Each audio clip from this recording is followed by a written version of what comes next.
Hello and welcome. My name is Fr Anesu Manyere. I'm a Jesuit. In today's segment, we are going to be talking about friendships. One of my favorite statements in the Gospel of John is in chapter 15, verse 14, where Jesus says, "I no longer call you servants. Instead, I have called you friends." What might this mean for you and for me? And what implications might friendship with Jesus have in my life and in your life?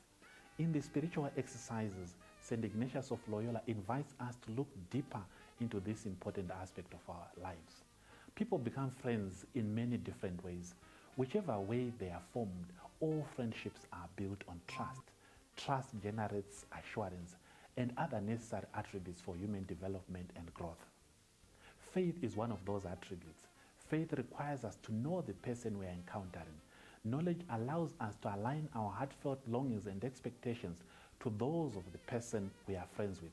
Friends offer support in times of need, strength when the other is weak, presence when the other needs company.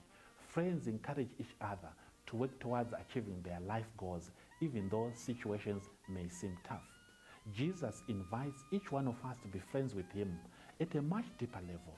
He does not treat us as a group. Each one has a special place in his heart. He compels everyone who comes to him to think about what it means to be friends with him. To be friends with Jesus, one needs to know self and the person of Jesus. Jesus wants this friendship to be genuine and strong when he says, "But you, who do you say that I am?" Friendship with him is about commitment and dedication. Friendship with Jesus finds its ultimate meaning, and it takes its shape and expression in our response to painful loss, conflict, betrayal, abandonment, and disappointment. It is a life-giving intimacy. That friendship requires us to listen once more and more intently and carefully to the communal pain of alienation of our peoples. It requires that we pay attention to factors that cause loneliness and despair. It means we have to remove the stumbling blocks of reprisals, of fear and anxiety, of jealousy and anger, and of incredibly raw and violent emotions. It means to weave again the broken and scattered beads of our fragmented lives. When Jesus says, "I call you friends," he inspires and confirms us. And at the same time, he desires that we truthfully embrace questions and situations that are difficult. He suggests that we address issues placed before us when he says, "You give them something to eat." In the presence of each other, friends are most truly themselves, full of life and giving life.